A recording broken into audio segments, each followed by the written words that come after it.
অভয়ের মাকে নিয়ে টিএমসি কোম্পানির চামচাগুলো আর মহাশূন্যে যাওয়া সিপিএম তারা অভয়ের মাকে বলছে নাকি তারা বিজেপির কাছে বিক্রি হয়ে গেছে। আচ্ছা, তারা করবেটা কি? তার মেয়ের তো ন্যায় পেল না। ন্যায় দেওয়ার জন্য কে কে ছিল? টিএমসি।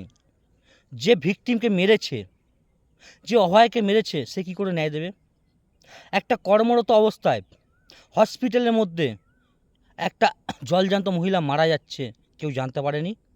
কেউ জানতো না? তার প্রমাণ লোপাট করেছে। তা দুদিন পরে যেভাবে লোকজন দিয়ে হসপিটাল থেকে ভাঙচুর করেছে, এগুলো সাধারণ মানুষ কি বুঝতে পারে না যে কারা করিয়েছে, কারা করেছে, কোন পুলিশে মদত দিয়েছে? পুরো এই পুলিশ বাহিনী, টিএমসি কোম্পানির চটিচাটা পুলিশ বাহিনীগুলো অভয়ের মায়াকে টাকা দিতে গেছিল। কেন? তিনি ভিকটিমকে একজনাকে ভিকটিম করে রেখে দিয়েছে। একজনাকে করে রেখেছে, কারণ ওই এত এত তরতাজা মেয়েকে একজনা কখনোই মারতে পারে না, কখনই পারে না। পাশেতে রুগী, যেখানে তাকে রেট হয়েছে তার পাশেতে রুগী, যেখানে তাকে ধর্ষণ করছে তার পাশেতেই রুগী আছে, তার পরিজন আছে, নার্স আছে, সব কিছু থাকার পরে একজনা কী করে তাকে মারতে পারে? ভাববেন, সেই রাতে 2টো পর্যন্ত মমতা বন্দ্যোপাধ্যায় কী জন্য জেগেছিল? কী জন্য পুলিশকে দিয়ে সমস্ত কাজগুলো করাচ্ছিল? পুলিশের সঙ্গে সমস্ত কন্ট্যাক্টে ছিল মমতা বন্দ্যোপাধ্যায় কী জন্য? পর জানতে পারা গেছে 3টের সময় নাকি খোঁজ পেয়েছিল যে অভয়ের এই পরিস্থিতি হয়েছে। 3টের সময় তারা খোঁজ পেয়েছিল। তা 2টো পর্যন্ত মমতা যে কী মানে জেগেছিল কী করতে? তিনি নিজের মুখ ফসকে বেরিয়ে গেছিল সত্যি কথা। তিনি নিজেও 10 লাখ টাকা দিতে চেয়েছিল, সেটা পরে আবার অস্বীকার করেছে যে আমি তো টাকা দিতে চাইনি। প্রকাশ্য জনসভা থেকে তিনি বলেছিল 10 লাখ টাকা দেবে, কিন্তু তিনি পরে অস্বীকার করে যে আমি টাকা দিতে চাইনি। শুধু সঞ্জয়কে ভিকটিম করে রেখে দিয়েছে, কারণ ওটা একজনের কাজ নয়। আর সিপিএম বলছে যে তারা প্রথমে বডিটাকে নিয়ে তা আটকে ছিল। সিপিএম তো তার মেরুদণ্ড বিক্রি করে দিয়েছে। যে ডাক্তারগুলো ছিল তারা কারা? তারা সিপিএমের চান্ডা পান্ডা। তারা নিজের স্বার্থে সেখানে আন্দোলন করছিল, নিজের স্বার্থ গুছিয়ে গেছে, চুপচাপ বসে গেছে, এবং তারা সাধারণ মানুষের কাছ থেকে 3 কোটি টাকা লুটেছে। আর যা খরচা করছে 3 কোটি টাকা তাদের ব্যাংক ব্যালেন্স হয়ে আছে সাধারণ মানুষের কাছ থেকে, অভয়ের নাম করে। এবং সরকার থেকে তাদের স্বার্থ মতো আখের গোজা গুছিয়ে নিয়েছে, তাদের নিজেদের স্বার্থ মতো। সেই সিপিএম কী করে লড়বে? যখন সাধারণ মানুষ, অভয়ের মা কলকাতা অভিযান করেছিল, তখন সিপিএম কী প্রোপাগান্ডা ছড়িয়েছিল? যে এই প্রোপাগান্ডা, এই সরকার সরানোর আন্দোলন চলছে। কিন্তু যে সরকারটা ন্যায় দিতে পারলো না, তাকে কি ফুল পাতা দিয়ে পুজো দেবে? সাধারণ মানুষ বেরিয়ে এসেছে, তারপরে কি প্রোপাগান্ডা ছড়ালো যে এই আন্দোলন বিজেপি করাচ্ছে, কারণ শুভেন্দু অধিকারী যাচ্ছে বলে। সুখানে কিন্তু কোনো ব্যানার নিয়ে যায়নি। শুভেন্দু অধিকারী সেই সময় একটা সাধারণ মানুষ, প্রতিবাদী আন্দোলনের মুখ একটা, তিনি লড়াই করতে যাচ্ছেন।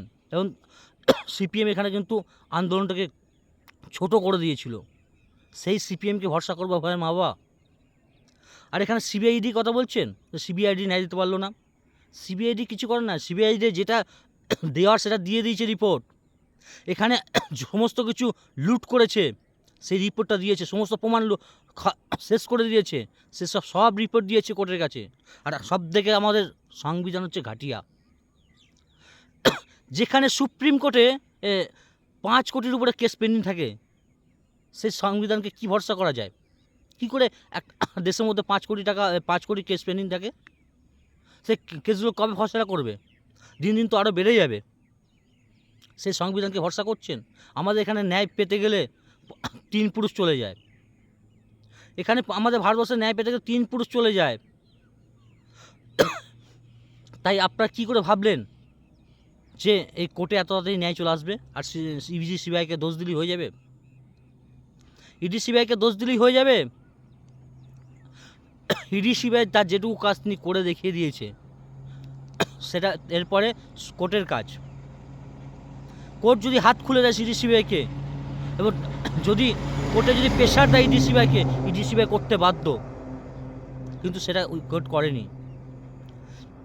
তাই আর এই মহাশূন্যে থাকা সিপিএম তারা কি করে ভাবলেন যে তারা ন্যায় দেবে? তারা তো মমতার সঙ্গে সেটিং করে বসে আছে। তারা যেখানেই প্রচার করছে দেখবেন আমাকে ভোটটা দিলে দিন, নাহলে কিন্তু বিজেপি একটা দেবেন না। সব জায়গায় প্রচার করছে আমাকে ভোটটা দিলে দিন, নাহলে বিজেপিকে ভোট দেবেন না, টিএমসিকে দিন দরকার হলে। কারণ দুজনে আতার সেটিং আছে, ভোট কাটুয়া হিসেবে কাজ করছে এখন পশ্চিমবাংলায়। এই সিপিএম হচ্ছে ভোট কাটুয়া হিসেবে কাজ করছে।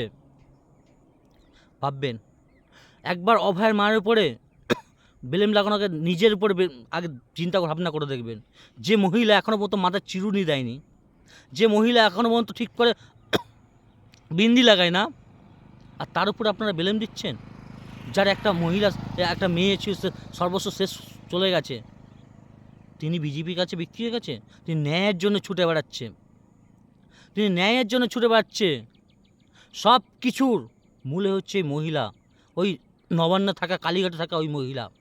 তিনি রাত 2টো পর্যন্ত জেগে কী করছিল, এই প্রশ্নটা বারবার করে বলছি, রাত 2টো পর্যন্ত জেগে কী করছিল আপনারা কি ভাববেন না একবারও? আর আপনারা বেলেম দিতে চলে যাচ্ছেন অভয়ের মাকে নিয়ে, যে তিনি বিজেপির কাজে বিক্রি হয়ে গেছে। তিনি যাবে কোথায়? ন্যায় পেতে গেলে যাবে কোথায় এখন? সিপিএম ন্যায় দেবে যে মহাশূন্য থেকে মহাশূন্য চলে গেছে?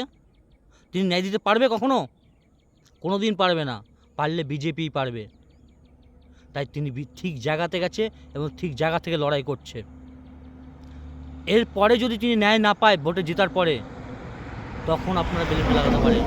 কিন্তু আপনারা যখন, এই সিপিএমকে বলছি, আপনারা যখন সত্যিকারের ন্যায়ের জন্য রাস্তায় নেমেছিল সমস্ত মানুষ, নবান্ন ঘেরাও করতে যাচ্ছিল, সরকারটা পড়ে যাবে বলছিল, তখন তো আপনারা আন্দোলনটাকে লঘু করে দিয়েছিলেন। আজকেও সেই কাজটা করতে চাইছেন? আজকেও সেই কাজটা করতে চাইছেন? অভয়ের মাকে পুলিশে মেরেছিল এই মমতা ব্যানার্জির নির্দেশে, মাথাতে ফুলিয়ে দিয়েছিল পুলিশে। সে টিএমসি দলে বিক্রি হতে যাবে যে তার মেয়েকে মেরেছে? মাথায় ভাববেন একটু।